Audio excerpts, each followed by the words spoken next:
Hello friends, എല്ലാവർക്കും അർച്ചന ചേച്ചി LLB സീരിയലിന്റെ ലേറ്റസ്റ്റ് പ്രൊമോ റിവ്യൂയിലേക്ക് സ്വാഗതം. അങ്ങനെ അച്ചുവിനെ പൂട്ടാനായി വിജയ് ശങ്കറും ചന്ദ്രയും ഇറങ്ങി തിരിച്ചിരിക്കുകയാണ്. ഒരു പെൺകുട്ടിയെ മുന്നിൽ നിർത്തിക്കൊണ്ടാണ് അവരുടെ പ്ലാനുകളെല്ലാം നടപ്പിലാക്കുന്നത്. ശില്പ എന്ന പെൺകുട്ടിയാണെങ്കിൽ അച്ചുവിനെ എങ്ങനെയെങ്കിലും വലയിൽ വീഴ്ത്താനായി ശ്രമിക്കുന്നുണ്ട്. അച്ചുവിന്റെ ഫോൺ നമ്പർ എല്ലാം സംഘടിപ്പിച്ച് അച്ചുവിനെ രാത്രിയും പകലുമില്ലാതെ വിളിച്ചുകൊണ്ടിരിക്കുകയാണ്. ചന്ദ്രയാണെങ്കിൽ അമ്പാട്ട് വീടിനെ എങ്ങനെയെങ്കിലും തകർക്കണമെന്ന അതിമോഹവുമായി നടക്കുകയാണ്. അങ്ങനെ ശില്പയെ കണ്ട് ചന്ദ്ര സംസാരിക്കുന്നുണ്ട്. ചന്ദ്രയെ പോലീസ് സ്റ്റേഷനിൽ കയറ്റിയത് അച്ചു ആയതുകൊണ്ട് തന്നെ ചന്ദ്രയ്ക്കിപ്പോ അടങ്ങാത്ത പകയാണ് അച്ചുവിനോട്. അങ്ങനെ ചന്ദ്ര ശില്പയോട് അച്ചുവിനെ തകർക്കാനുള്ള പ്ലാൻ എന്തായി എന്ന് ചോദിക്കുകയാണ്. ശില്പ പറയുന്നുണ്ട്, എല്ലാം നമ്മൾ കരുതുന്നത് പോലെ തന്നെ നടക്കുന്നുണ്ട്. ഈ പ്ലാൻ എന്തായാലും സക്സസ് ആവും. നിങ്ങളുടെ ഈ പ്ലാൻ ഞാൻ വിജയിപ്പിച്ചു തരുമെന്ന് ശില്പ അങ്ങനെ ചന്ദ്രയ്ക്ക് വാക്കുകൊടുക്കുകയാണ്. ചന്ദ്ര പറയുന്നുണ്ട്, എനിക്ക് അവന്റെ പതനം കാണണം. ഇതിനുവേണ്ടി എന്ത് സഹായവും ഞാൻ ചെയ്തു തരാം. നിങ്ങൾ പറഞ്ഞാൽ മതി. എന്റെ തകർച്ച കണ്ടിട്ട് മാത്രമേ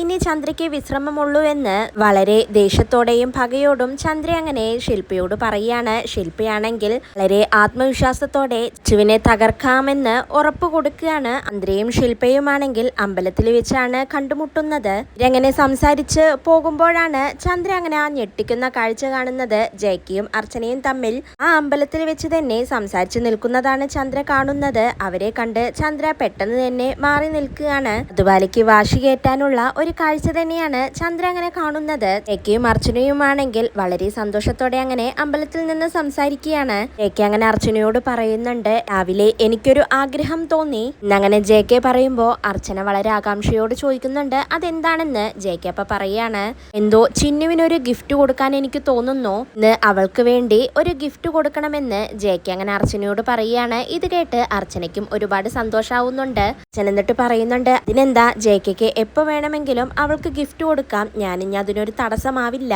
അവൾക്ക് എന്ത് ഗിഫ്റ്റ് വേണമെങ്കിലും കൊടുത്തോളൂ, അതിൽ എനിക്കൊരു പ്രശ്നവുമില്ല എന്ന് അർച്ചന അങ്ങനെ ജയ്ക്കയോട് പറയാണ്. അത് കേൾക്കുമ്പോൾ ജയ്ക്കും ഒരുപാട് സന്തോഷാവുകയാണ്. എന്നാൽ ഇവര് രണ്ടുപേരും സംസാരിച്ചു നിൽക്കുന്നത് ചന്ദ്ര അങ്ങനെ നോക്കി നിൽക്കുകയാണ്. ഇതോടെയാണ് ഇന്നത്തെ പ്രൊമോ അവസാനിക്കുന്നത്. നാളെ പുതിയൊരു എപ്പിസോഡുമായി വീണ്ടും കാണാം. Bye, good night.